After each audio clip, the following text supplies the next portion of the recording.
نکتہ آفرینی۔ ایک صاحب نے کالج کے یونین ہال میں تقریر کی۔ انہوں نے کہا کہ انگریزی زبان عربی سے ماخوذ ہے۔ انگریزی کے تمام الفاظ عربی زبان سے سرقہ کر کے حاصل کیے گئے ہیں۔ ایک طالب علم کھڑا ہوا۔ اس نے کہا کہ ایسا کیوں کر ہو سکتا ہے؟ آپ تو بڑی عجیب بات کہہ رہے ہیں۔ مقرر نے کہا کہ آپ کو تعجب کرنے کی ضرورت نہیں ہے، آپ تجربہ کر لیجئے۔ آپ کوئی بھی انگریزی کا لفظ بولیے، میں بتا دوں گا کہ وہ عربی کے کس لفظ کو لے کر بنایا گیا ہے۔ طالب علم نے کچھ دیر سوچا، پھر بولا کہ اچھا بتائیے، بلائنڈ کا لفظ کس عربی لفظ سے بنا ہے؟ مقرر نے فوراً کہا بلائین۔ اس کے بعد ایک اور مقرر کھڑے ہوئے۔ انہوں نے اپنی تقریر میں کہا کہ انگریزی کے تمام لفظ اردو سے لیے گئے ہیں۔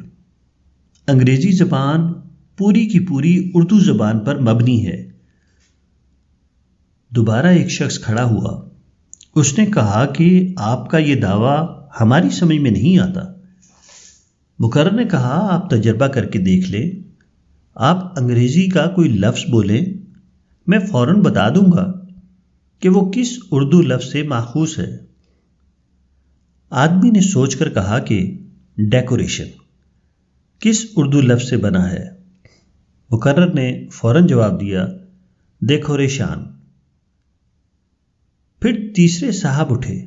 انہوں نے کہا کہ انگریزی زبان ساری کی ساری ہندی زبان کے الفاظ سے بنائی گئی ہے۔ دوبارہ حاضرین میں سے ایک شخص نے پوچھا کہ وہ کیسے؟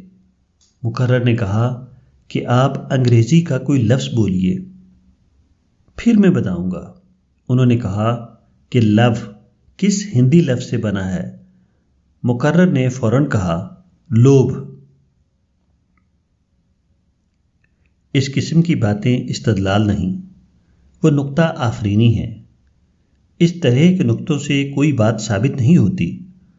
ثبوت کا تعلق حقائق واقعی سے ہے، نہ کہ نکتوں اور لطیفوں سے۔